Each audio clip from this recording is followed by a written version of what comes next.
he's been working on all year. Trust what we've been working on as a goalkeeper group all year. Trust our style of play, and that the profile of the goalkeeper that we are putting together at this football club is going to be, well enough equipped to deal with whatever the game throws at him in the variability of what the game does. And look, there's enough video these days, Mikey, and obviously we do our homework extensively on the opposition, but the variability is very rare within what teams are or are not going to do in a game. Like Austin was exactly what we thought they were going to do. There wasn't much different to what we thought was going to. LA Galaxy have been exactly the same in the 3 games we played them this year. Whether they're different tomorrow night because they're looking for a different change-up, we will see. But I feel we have prepared the goalkeepers this week the best way we can to make sure that they are ready for what we know they will throw at us and anything else that may come within their system. If there's a system change, if there's a personnel change, whatever that looks like. In regards to like the variables and everything like that, so let's not talk about preparing for these variables, but Adam, was there anything just speaking freely, like that you experienced during that game against Austin that either you didn't expect from an intangible standpoint, maybe the atmosphere, maybe how you felt emotionally or anything like that, that's going to better prepare you for your next first team match? I would just say the atmosphere and things like that. For me, I had a kind of nervous expectation. I wasn't sure what it was going to feel like, and it was almost a calming factor for me. Helped me focus in, and like Sharpie said, the overthinking and the thoughts that you have. For me, it helped me focus in that present moment, and that for me was a little bit of a surprise because I wasn't sure what it was going to be like, and with an atmosphere like that. But it relaxed me and really helped me focus. I think one of those things, Sharpie, how you talk about obviously the difficulty of when you have a goalkeeper that's splitting time and you consider they're your number 2, but you also want them to get reps. If Adam had just been with Rapids 2 the entire season, he wouldn't have been as familiar of the environments that he'd be going into, right? Mm-hmm. Yeah, look, I think too, this is part of the systems you put together at the club. I would never put unless it was absolute dire straits. We were 3 goalkeepers down, and young Zach was the next man up. But I don't think we'd ever put a goalkeeper in a situation, or a player for that matter, in a situation where they don't know the style of play. They don't know the expectations of the goalkeeper within our style of play. They're not familiar with what we're asking of the goalkeeper. It just wouldn't be fair on them. We have quite often 4 of the boys training with us on a daily basis, and that obviously too, young Zach has to prepare for his games for Rapids too, also, or the 18s, wherever he's playing on the weekend. But they will often see Tuesdays, Wednesdays, and sometimes Thursdays with us during the week, so they are getting up to speed and becoming familiar with what the boss is asking in the first team environment as well.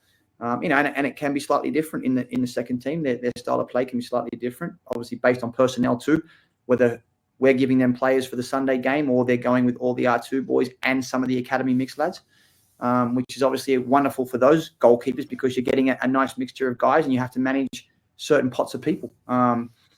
But again, for me, if we felt that one of the boys was going to be or has a chance of playing with us, they need to be in that environment and feeling the pressure of the experienced players around them, the Georgies, the Maxus, the Reggie Cannons, the Keegan Rosenberries, these types of guys, and making sure that they've got a nice sense and a nice feeling for those. And obviously that those boys trust what's behind them as well, which obviously seeing Adam and being with Adza all year, they very much do.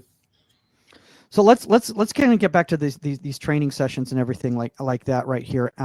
Adam, just out of curiosity, did your reps change at all during the week, or were they about the same? What do you mean? As in, were you number of reps? See more, number of reps. Did you see more reps than you usually do when you're not going to be starting, or is it the same amount? It's all based on loading and what I'll see, but I think the biggest thing for us was making sure I feel good and going into the game. So we might have cut down a little bit, just so I'm feeling good physically and nice and explosive and light going into the game. But yeah, it is pretty similar. Sharpie, is that on an individual basis, or is that kind of flat Yeah, across the board? Ads had a little bit of an interesting week. So, he had a couple of very long flights to Europe that, I just wanted to make sure that he, more than anything else, was physically feeling good come Saturday.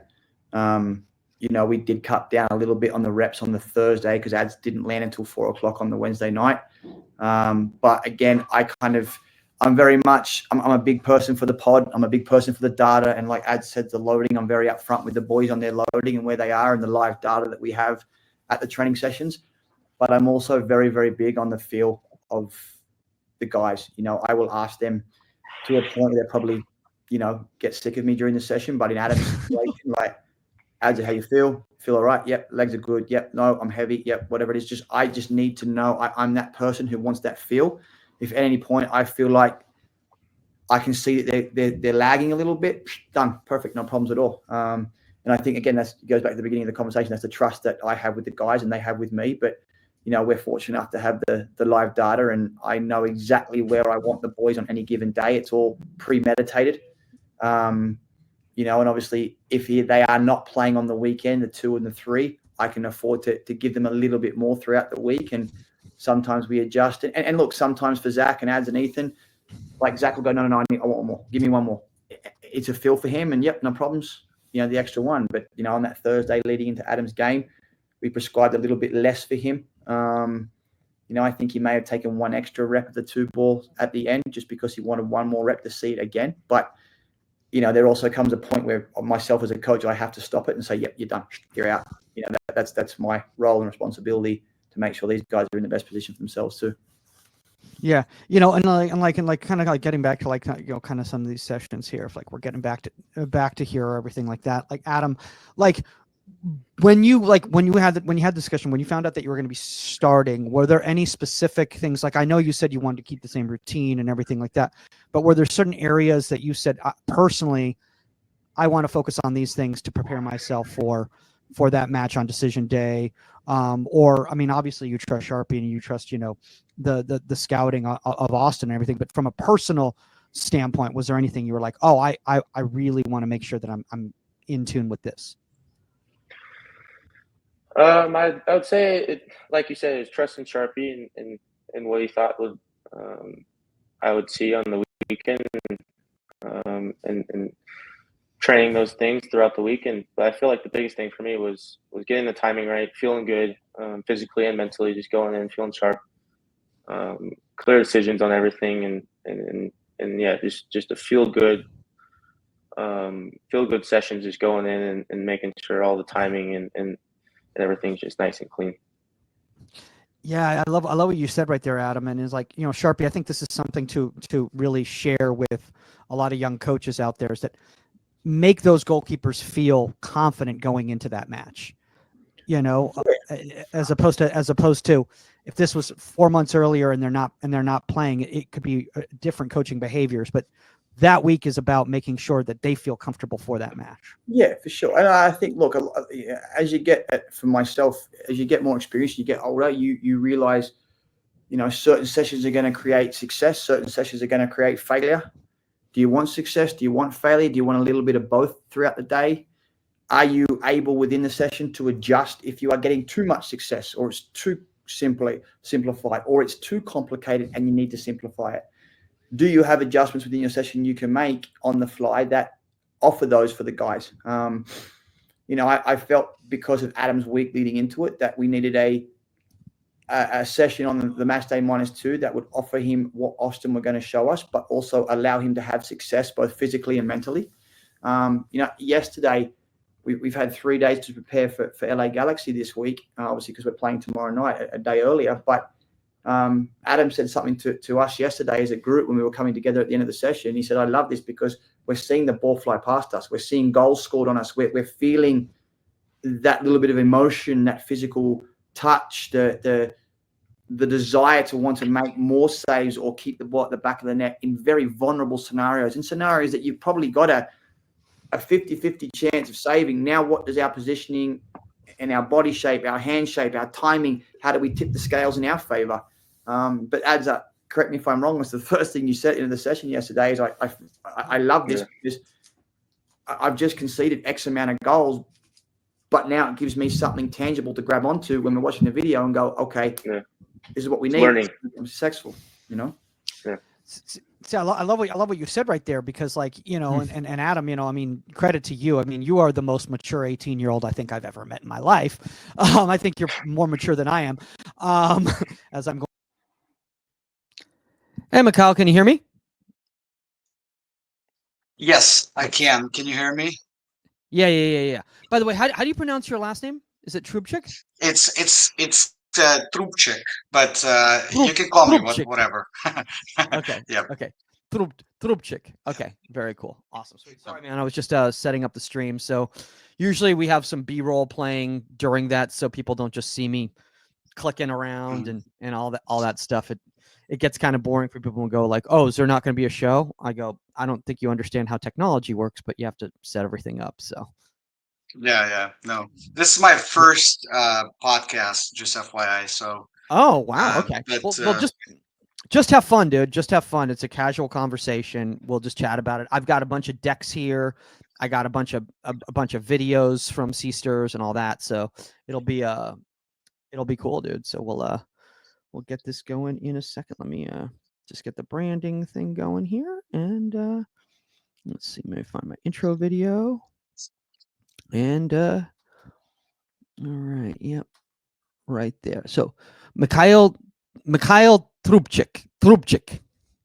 yes, correct. Listen. Okay, cool. And by the way, don't feel like you need to like wait for me to ask you a question or anything like that. Like if you have something you want to say, like just step in. Like we're just having a conversation. So and Sounds just sharing good. the whole Seasters message. Yeah. All right. Cool. All right. Here we go.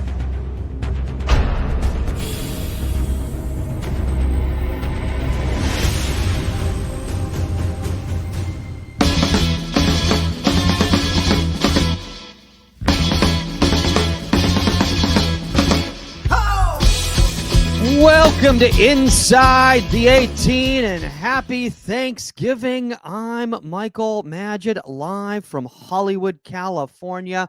With me, no Saskia Weber. She's dealing with some family situations right now. We wish the Weber family all the best during these difficult situations. And we during this time period where it is Thanksgiving, you know, we just really want to pay it forward to everybody out there. So stepping in the big shoes of a 99 World Cup winner, Saskia Weber, to talk a little bit about paying it forward and mentoring the next generation all over the world, including Ukraine. We got the COO of All Rise Capital and one of the lead people out there for the Seasters Club in Ukraine, Mikhail Trubchik. Did I get it right? You got it right. Good job, Michael. Thanks, man. I tried. So people out there who aren't familiar with the Seasters and then what you all have going on over in Ukraine, why don't you explain a little bit about what the Seasters are? So, Seasters is women's professional soccer, or correctly, if you say correctly, football club. Right? Seasters also has significant ownership of infrastructure in Ukraine, as well as women's and kids academies. So we currently have 6 academies. We currently own a stadium that can seat roughly 36,000 people. And wait, hold on, 36,000 people? Yes. That's huge. So I think a lot of people aren't familiar with the fact that like women's soccer or football, as you'd like to say it, is that big in Eastern Europe. Has that always been the case, or is that kind of a new thing? No. It's new. We actually started out in Ukraine by acquiring infrastructure first. Okay. Right? So we went ahead and acquired training facilities, stadium, and then started developing Seasters kind of from scratch. Women's sports is getting some traction in Ukraine, and our goal is to make women's sports, in our case particularly, soccer, commercially viable and interesting, right? So it's not a hobby. It's not a some kind of toy for rich people. We want to make this into a real business, right? Not Yeah. just not just because we love soccer, uh, but because we want to make sure that soccer and women's sports, especially in Ukraine and Eastern Europe, becomes viable, right, and can be sustainable for a long time, right? Yeah. Now, speaking of that, I was just thinking about that in regards to, you said that like you started out by, investing in infrastructure, because I think that might be one of the issues that, especially in emerging women's, sports markets, has difficulty with, is like they don't invest in the infrastructure. They try to just kind of go out there and develop these teams, but they don't have the resources. So how long was that process before you even got these women on the field? We started out late 2018, and and slowly been acquiring significant infrastructure. And we've been building up a lot of equity, so we've been doing a lot of this with our own funds. So all the infrastructure is debt free, basically. And just to be frank, it takes a lot to be able to own some significant infrastructure. Doesn't matter where you are, right? Cost of acquiring, cost of building can be significant. We've been lucky and fortunate enough to acquire this infrastructure, through various distressed opportunities that came up in Ukraine throughout the years. So, we have this beautiful stadium that has a business center, roughly 100,000 square foot business center. It has an office, administrative side for the sports infrastructure, which is quite significant. We have a lot of retail there. We have a hotel there that we house our team in, and then we have a fitness club with a swimming pool, indoor swimming pool, and really high end type of a facility that our players have been able to utilize for training and leisure and so on. And So then do the on players are the top of players it, like living on campus, like within this they're facility? living on yeah, they're living on campus. We have food catered to them. We have trainers there 24/7. We have medical staff. Um, we're trying to do it right, right? So Yeah. No, I mean that clearly makes a lot of sense. I'm hearing an echo, by the way. Do you have the stream open on your end on a social or something like that? So, no, no, I don't. okay. Let me Okay. see. Do you still hear my echo or no? Is that gone? Okay. I don't hear any echo.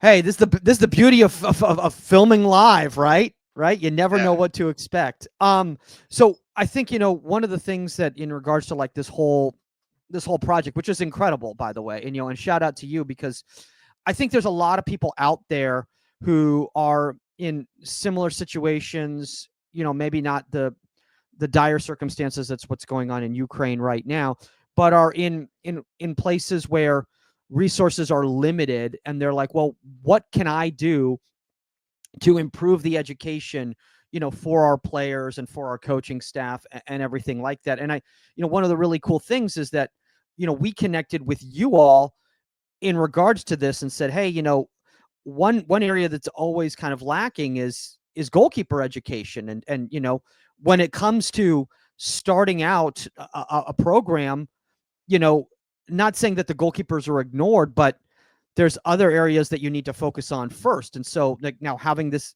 kind of connection, like, is that something that is kind of one of the reasons that interested you all in starting a partnership with someone like the union? Yes, 100%. Women's soccer is just taken off in Ukraine, right? And number one, number two, there's a war going on, right? Not wars go on everywhere. Like there's a war in Israel and Palestine and Iran. There's always something going on between North Korea and South Korea. You know, anyways, to kind of cut it short, Ukrainian women's soccer isn't as much as developed as European or US.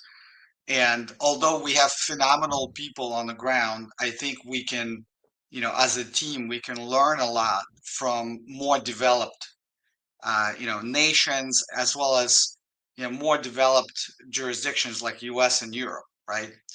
And if you can just kind of look at the stats, the amount of money being spent on professional trainers and leadership in US is probably, multiple times, thousands of times higher than in Ukraine, right? So we simply lack, the you know the staff, the wherewithal to be able to get the same talent in. So what we want to do is we want to build a relationship with top, teams in US, and learn from them, learn from their, top talent and top trainers, and then maybe, when the war is over, we can also open our doors to, you know to other clubs, not just from US or Europe, but other, places that lack the resources. Our plan is to continue to invest into infrastructure. Our plan is to continue to invest into building out more academies. Like I said, we have 6 now. Our goal is to have 25 by the end of 2026.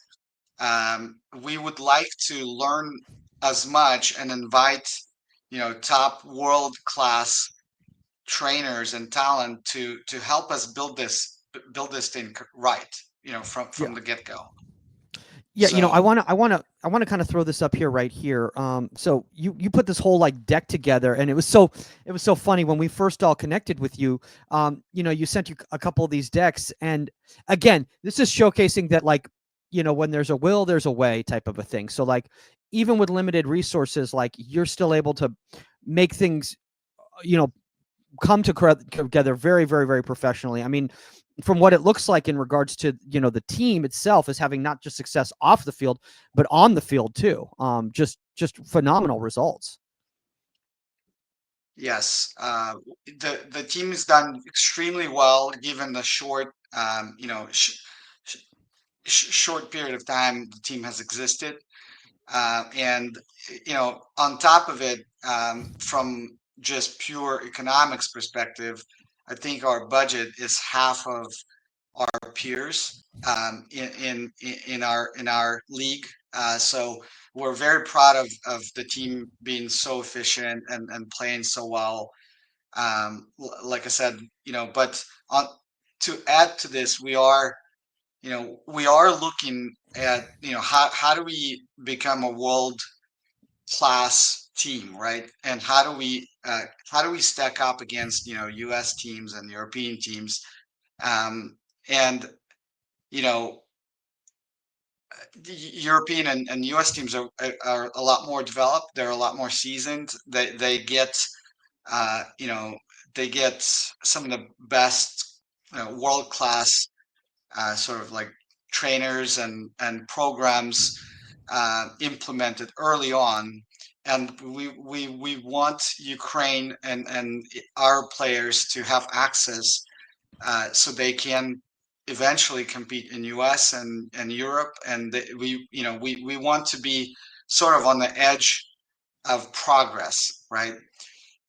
Yeah. I personally, I don't come from sports. I've been a banker my whole life. I understand infrastructure.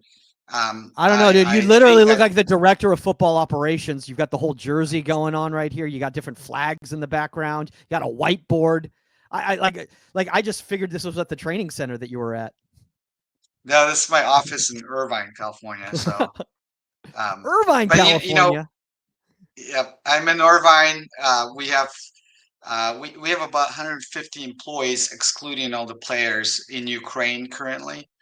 And we have other businesses also in Ukraine. I actually just came back from Ukraine a week ago, and I've been there a couple times this year, and planning to do some more visits.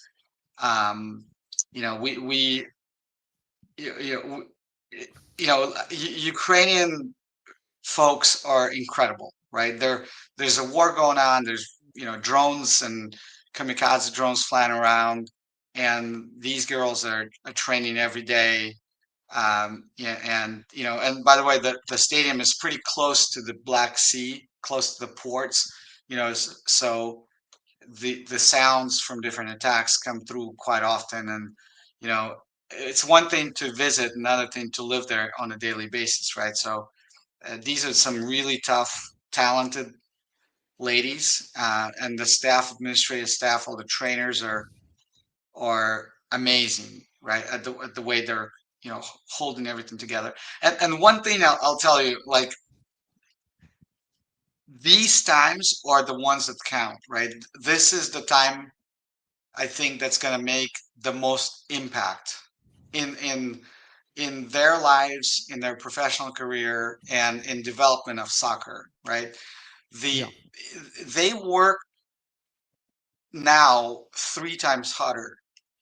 They are so thankful for for the international community to to connect with them and give them a chance of connecting at any level, right? Right now, it's so important for them to feel that the world is there to support them and to help them grow. And some of the toughest times, right, are happening now. And I think in during the tough times, the biggest growth happens, right? This is when Yeah. you start thinking outside of the box. This is when you start reaching out and looking at the best of the best in the world to learn from them. And this is the time when you start building this, this strong and really good foundation. And I feel like every time I visit with the team, um, I feel like they're developing 3 times faster than I am, right? They're under such pressure and tough times, and everyone is working around the clock to find the best ways to be better, to create something new. And on top of this, our team does a lot of volunteering, and I think volunteering goes a long way as well in player development, and and it, so it's at the end of the day, it's these ladies are super appreciative, very willing. Like you can never hear a no from them, from Yeah. any one of them, right? Yeah. And Just then really yeah, quickly, go ahead. Mikhail, just because from a time constraint standpoint, I kind of want to kind of get into the topic in regards to like mentoring that next generation and stuff, because like, I'm sure there's a lot of people out there who are kind of want to understand like what it is that you all are trying to do with different groups around the world and everything. And one thing that was spoken to me, by Seasters is that it was important to not just find partnerships and collaborations for the players, but also for the coaching staff. And why is that? Well, for multiple reasons, right? First of all, we want our staff to learn from the best, right? We want our staff to understand all the new developments, right? Our staff is responsible of creating and running, kids academies. But by the way, all the kids academies that we're running are tuition free, right? So we're picking up the tab. We have over 150 girls right now training. Um, but if you're if you are stuck in your own presence all the time, you're not exposed to other practices in the world, you're just never gonna grow. I mean, you will grow little by little, but you're not gonna make this explosive growth, right? Yeah. So that's the reason we first of all, second of all, it is super crucial for them to know that international community welcomes them and supports them, and it's very important for them to feel this way, right? That soccer community is there, and it's a community. It's a real community. Yes, it's competitive, But at the end of the day, everyone in the soccer community is interested to make sure that the sport continues to grow and development continues to happen. Um, so same thing for the players and goalkeepers, right? Yeah. And They want they want to be part of this community, right? And that's during something. these, Sorry, I was just going to say that's because that's one thing that I'm looking at everything here, and one thing that I find so wonderful about this is it's not about just the growth of Seasters and Insular and everyone who's involved with the academy, but like by doing these mentoring programs for the coaches, improving the coaching education, it's going to improve the coaching education and the development throughout Ukraine, throughout these yes, different communities, right? yes, 100%. Our goal is to bring world class, you know, training and education for not just our team, for the whole Ukrainian soccer industry. And our goal is to partner with a world class operator to bring them into Ukraine and help us operate it. And to be frank, Ukraine doesn't really have any international professional sports operator today, right? So I think whoever comes in first, it will always, in the history of development of the sport, will be, this entity that changed the entire industry for the entire country, right? Yeah. And this is sort of what we're aiming to do, right? We want to continue to develop it. We want, and we don't want this to be some kind of donation case, right? Hmm. We want to make it commercially interesting, right? And Yeah. so we can make this opportunity commercially interesting through, through infrastructure, through real estate. We can make it interesting through using Ukraine as sort of like breeding and growth ground. We believe it's going to be less expensive to train ladies and goalkeepers in Ukraine than versus any other country in Europe or US. We believe that geographically, Odessa region where our team is at has always been positioned as one of the best places to do sports due to its geographic location in the entire Soviet Union. There's a lots and lots of soccer fields in residential areas. There's a lot of kids growing. It has great potential.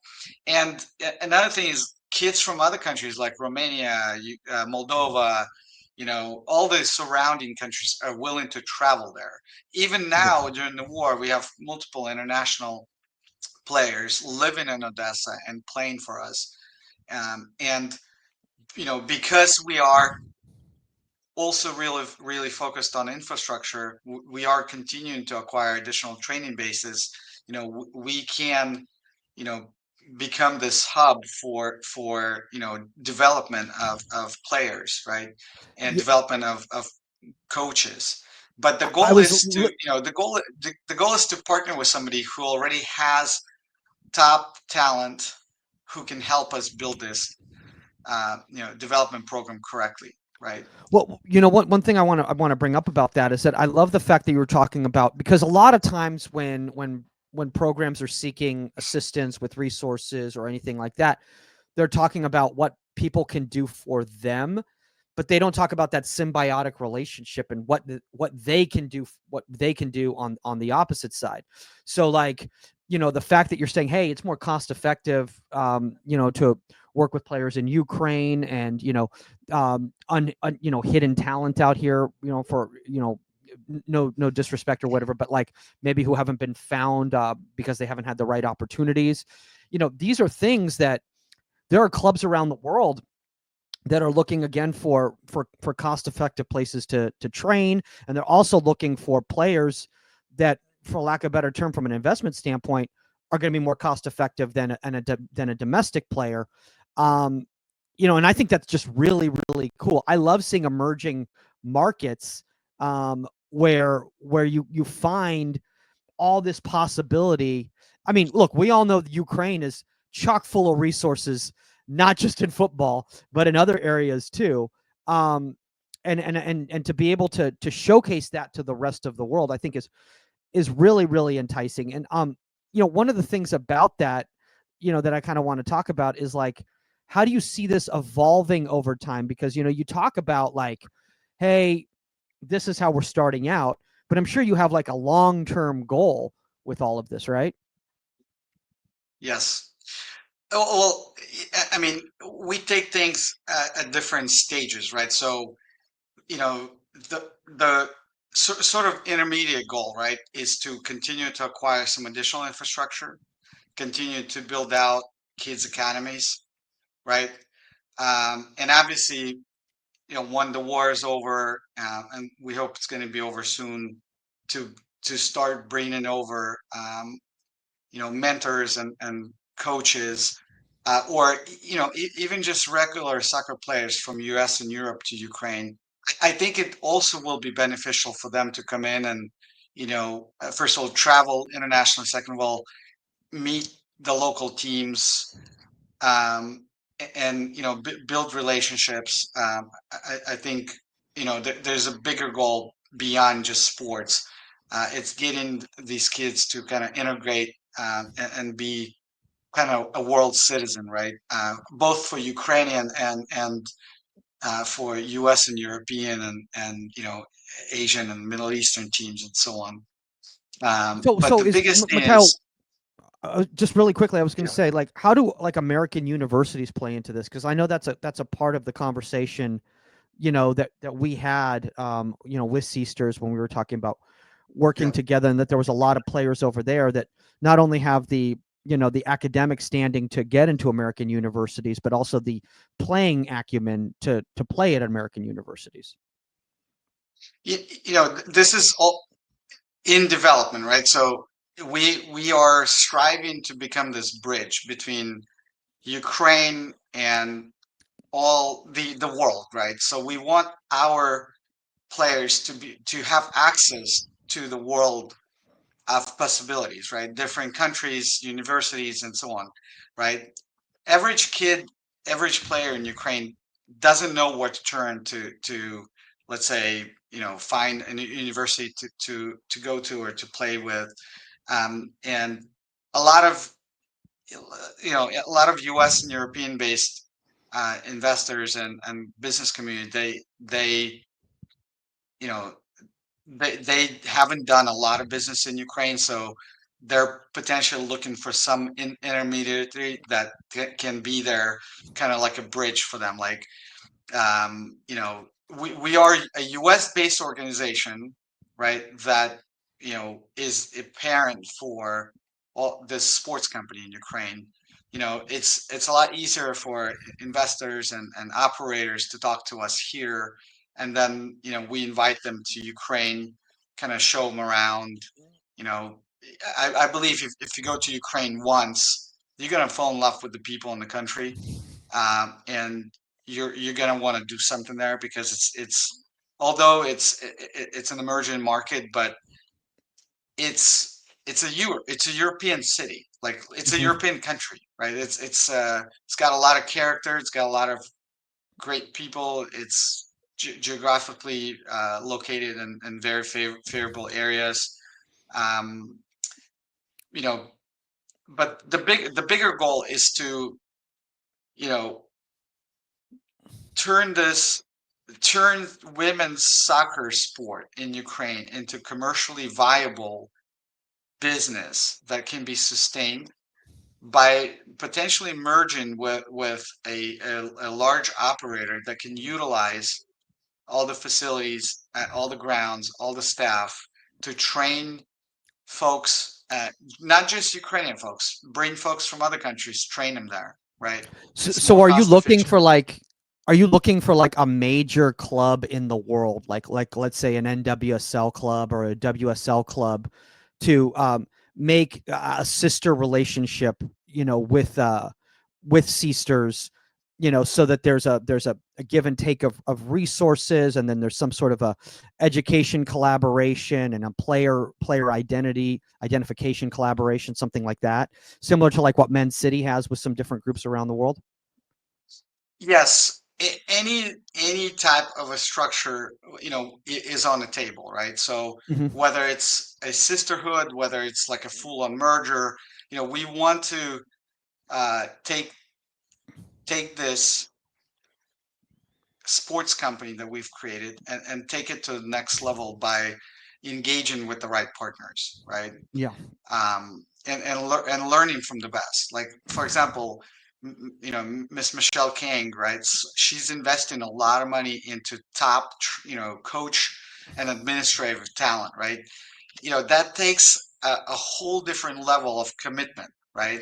Whether it's her international company and the U.S. company, or somebody similar that is a strong believer in developing players, developing administrative staff, developing coach staff, developing new programs. Someone that shares the similar, thoughts related to development of women's sports in this case, right?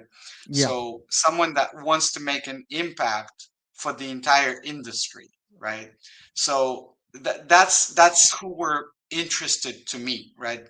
Folks that have a long-term vision, and folks that want to make women's sports commercially viable, just like men's sports.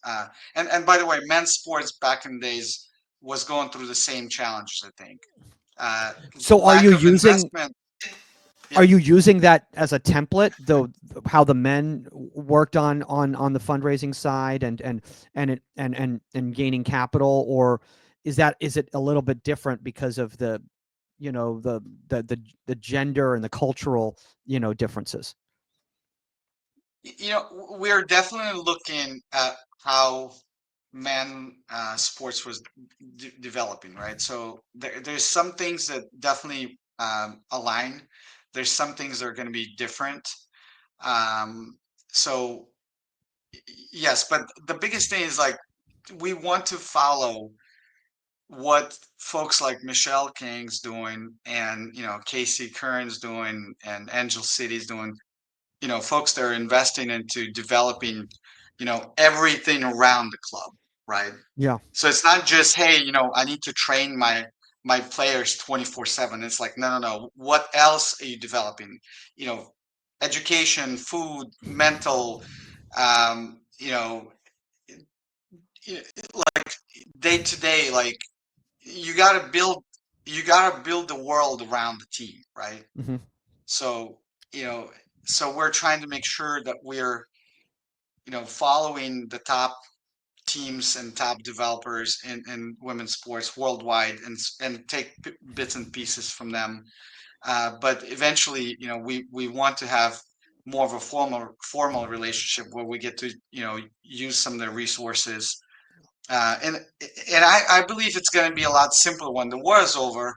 But I think at that point we'll have folks knocking on our door saying, "Hey, let's do something together."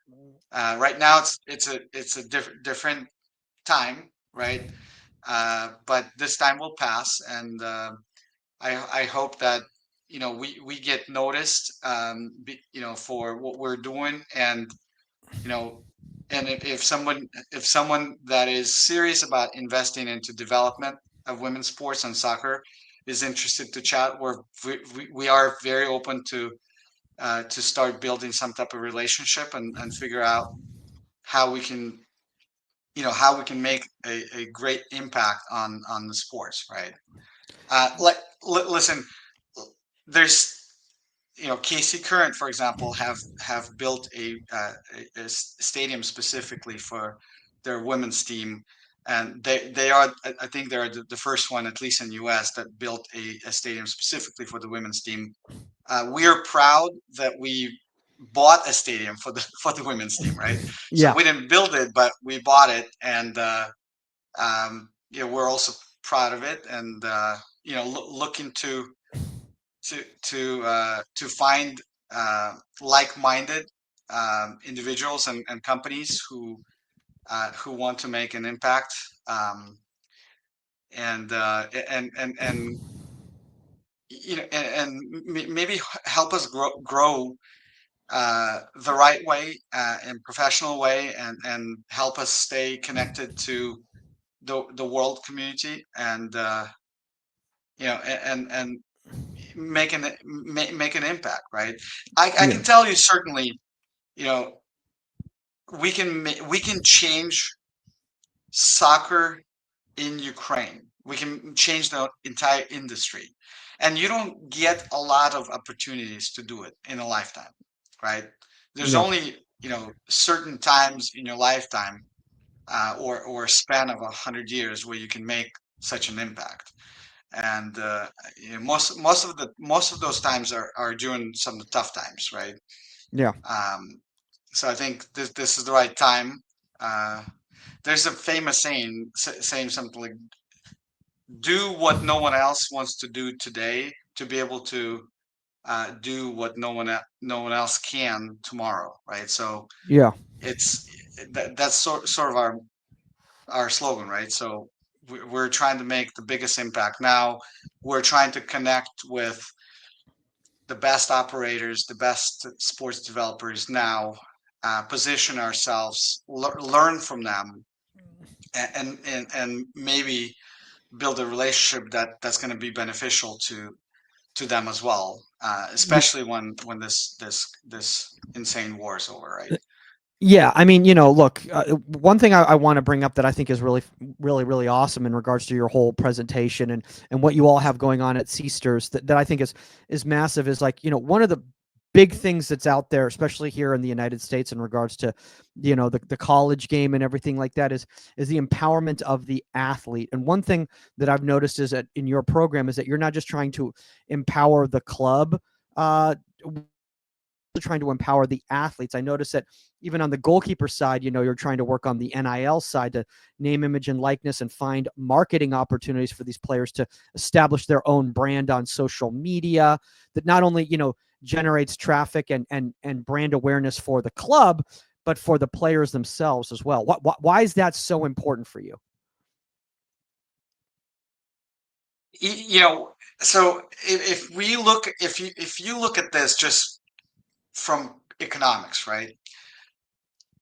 The better players we have in the whole country, the better each club in the country does, the higher your value is for the entire industry, right? So we're trying to grow value for the whole industry, right?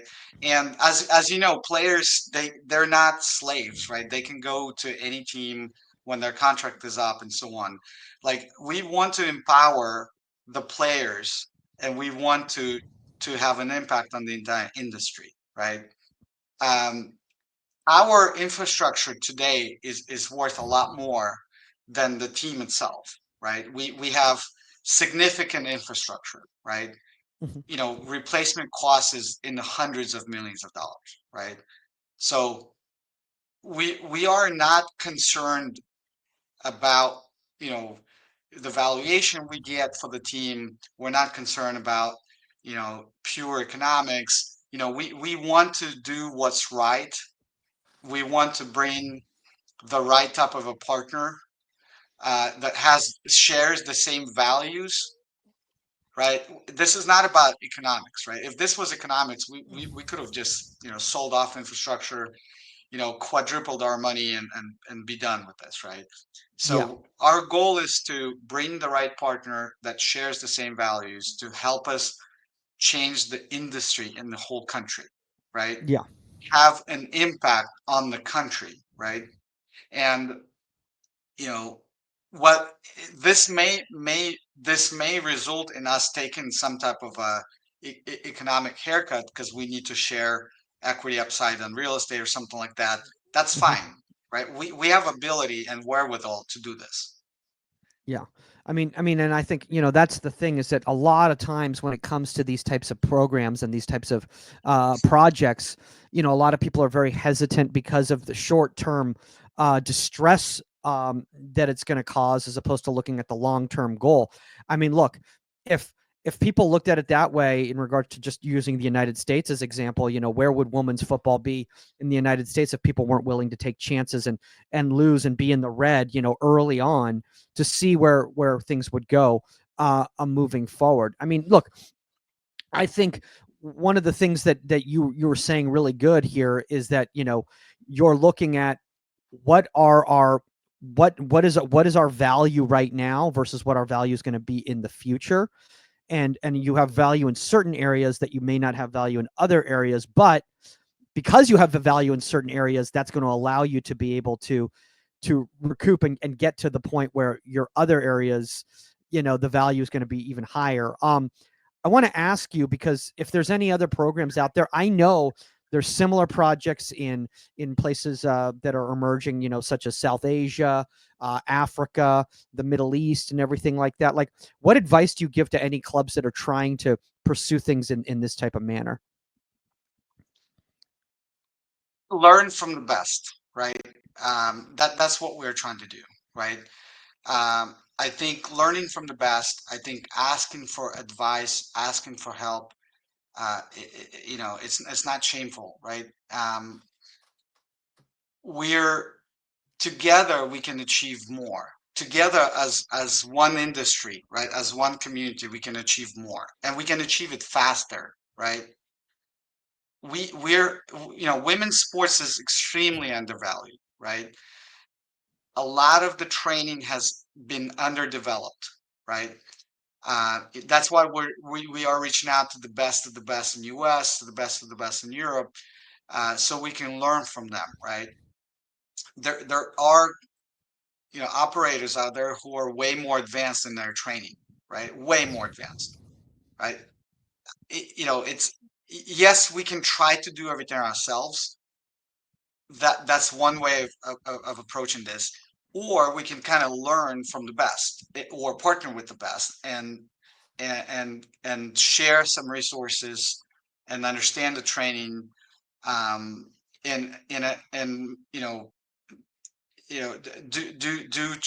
maybe some shared training sessions and so on, right? So we can all become better, right? It's gonna take, if we're serious about women's sports, it's gonna take everybody, right, to make a difference, Yeah.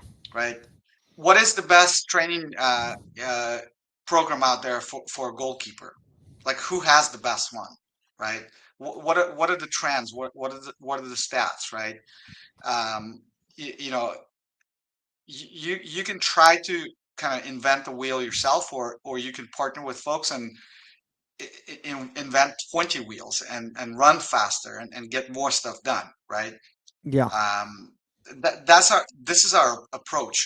And by the way, we are talking to not every, but majority of the clubs in Ukraine as well. We're talking to the ownership groups, and I feel like everyone is extremely welcoming. Everyone wants to make an impact. We're lucky enough because we are more exposed internationally, so we have more connections and contacts with international communities. Some of the local clubs in Ukraine, they don't even know, like, who to call or who to talk to, right? Yeah. Michael, maybe next time I'll invite a couple more club owners in Ukraine. There's some significant operators in Ukraine. I want to give them credit. They're incredible. They're continuing to invest a lot of money, a lot of time into it. They're continuing to build out some beautiful facilities. I think the world needs to know about them, and I would love to, when the war is over, we would love to host a couple of U.S. teams and European teams, Middle Eastern teams, Asian, African teams, and luckily enough, we have all the facilities to do it. We can house them. We can feed them. We can have space for them to train, to play, and some beautiful spaces, right? Yeah. I want to, as we start kind of, moving into the direction of where we're going to be talking about, like, what and for those of you guys who are unfamiliar, the reason that Mikhail is here is because we are going to be announcing very shortly that the union is going to be doing a collaboration and a partnership with the Seasters, where there's going to be a mentoring back and forth of sharing our resources with the Seasters. Our mentors are going to be doing work with the coaches and the players over in Ukraine, and hopefully bringing over some players over here to get some opportunities at universities and professional teams. But I want to ask you, I've got this up here right here. The QR code's very fancy, makes it easy for everybody. How are the best ways that if you're somebody out there, whether you're maybe a club director or even a parent, here in the United States, that you can get involved in helping this cause and giving back? There's many different ways to donate. We have set up an ability for folks to, like, if you want to sponsor a kid who doesn't have ability to buy professional shoes or uniforms and things like that. We have set up different ways to kind of donate money.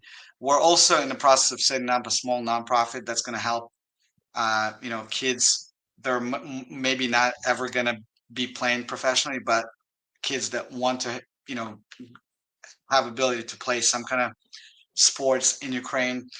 We're very focused on education, healthcare, and sports. And we also do some other social programs out there where we support kids that lost parents and kids that lost their living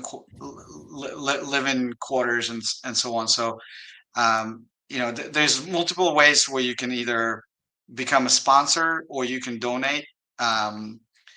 It's easier if you become some type of a sponsor. You can either become a sponsor of the team or the academies.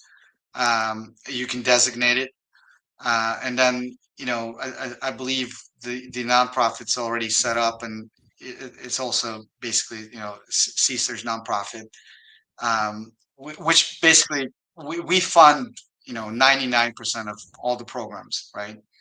We fund the nonprofit. We're funding the academies, and we want to continue to do so. I think together we can do more. So maybe instead of 25 academies, you can have 50, right? And so on. So for example, Seasters has donated some real estate space inside the stadium for a kids museum that got bombed. It's a math and science museum. So their building got destroyed by one of the Russian bombs. Seasters was kind enough to provide space at the stadium for them to open up their doors quickly enough because hundreds of kids were visiting. It's not directly related to sports, but I think as a general development of a good citizen and a good family member and a good and a good student is to be involved in some kind of community, whether it's sports community, science community. I think kids that play team sports do generally better in life. I don't have all the stats, but I think that's how you fight poverty. That's how you fight, terrorism. That's how you fight, uh, crime is by creating, better citizens, right? Yeah. So that's our philosophy, right? So we believe, Yeah, I mean, that's you're. no, I was just gonna say, like that, like what you were saying there in regards to like, oh, this isn't directly sports related, but it is though, because like, again, if you're dealing with circumstances and that is affecting your everyday life, it's going to be very difficult for you to focus on your sporting life if you don't have certain necessities, within your life out there. And if we can 100%. find ways to, to help, improve those situations for people, then they're going to be able to, put more out on the field and invest more into their athletic pursuits. I mean, this is a conversation that's not just about Ukraine, but it's worldwide. And speaking of that, one of the things is that, education, a lot of times, people think, oh, I can't afford this, I can't afford that. There are ways around that because people want to generally help, and it's just a matter of being creative and finding ways to make things work. So I know one thing that we're doing with Seasters, with the Union GK community, is that everyone involved in Seasters, the coaching staff and the players, are going to have free access, to all premium services with the Union GK and all our mentors in NWSL, MLS, NCAA, etc.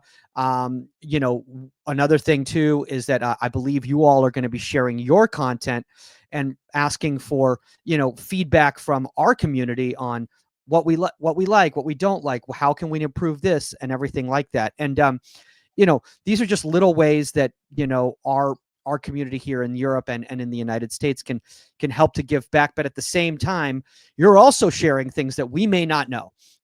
You might be doing something, that might be revolutionary, to some young coaches, or relevant to their own environment. So I think we always got to look at charity as like, it's not just a one-way street, because everyone can learn something from everybody. I agree, 100%. Yeah. Yeah, we're all in this together, right? So, I think people can be united by sports development, and we can educate folks better and eliminate a lot of the craziness that's going on in the world, right? Yeah. So, we also believe that investing into young kids, right? It literally changes the course of a country or a region, right? So less crime, less terrorism. It's a lot less likely that someone can convince a kid to do a horrible act if the kid is educated and well fed, right? Absolutely. Oh, Right. So absolutely. it's yeah. Yeah. So and one thing I'll tell you, Michael, when the war is over, we invite everyone to visit, and we'll probably do some big event at the stadium. That's not going to have cost for folks to come in, and we'll work with the city, to help out with housing everybody and so on. But there's going to be a big celebration and a big kickoff, and we want the community to be part of this. And Michael, you're yourself are very welcome, and you will be one of the first guests to be invited for sure. Oh, that's very kind. And again, guys, if you want to reach out, we got the links right here. If you're watching the video right here, if you're listening to the audio, very simple. If you go to seasters.football on any of the social media platforms out there, you can find the direct contact links to reach out to them to donate. If you are specifically wanting to either sponsor the Union partnership with Seasters and everything on the goalkeeping side, you can also reach out to us at Goalkeeper Podcast on the Union platform, or contact at insidethe18media.com. Also, if you reach out to the Seasters, make sure to let them know, you're interested in sponsoring the partnership, and, what type of resources you want to bring for the goalkeeping side, because we're really, really excited to take this to that next step. Even with our limited resources, we're beginning this relationship right now. But as we get a little bit more resources, we're really can't wait to bring over these players and to go over Ukraine and all those things. And by the way, if you're listening to this and going, I don't speak Ukrainian, well, on the Union GK platform, everything has language translation capability. So we can translate anything from Ukrainian to English or what other languages you speak. So even if your mentor or mentee does not speak the same language, you can still collaborate and work together. Mikhail, if people want to learn more about what you're doing with All Rise Capital outside of Seasters, I know you work with other distressed properties around the world. Where's the best place for people to reach out to you? Probably my email, and feel free to share it. It's Mikhail at allrisecapital.com. We are, we are an investment company based in Irvine, California. We essentially we have 6 portfolio companies that focus on different areas. One of them is distress, kind of globally. Another one, and some projects come out of distress. So for example, the sports company that's been created, it came out of distress opportunity, right? Yeah. So there's certain projects, certain type of properties that we want to keep on our balance sheet, and we build an operating team around it, and clean up, operate, grow, and continue to invest. And we have, we've done tech investments in Ukraine. We have done finance and factoring in Ukraine. We've also we also do a lot of real estate development in the United States.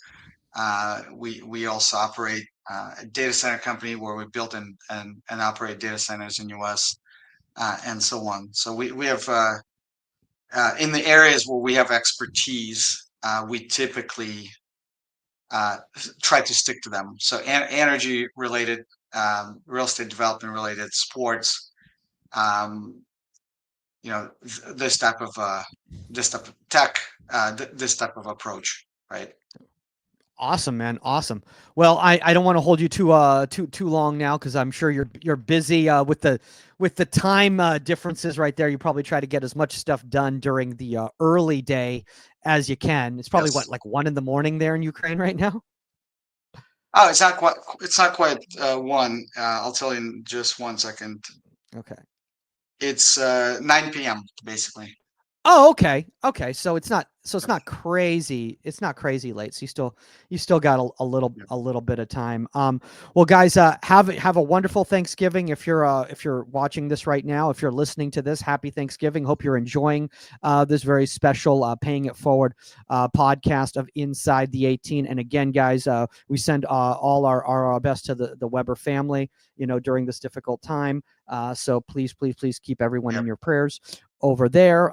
And thank you to everyone who's been giving back this entire year to the goalkeeping community. That is all the time on Inside the 18, and we are out. Later, guys. Thank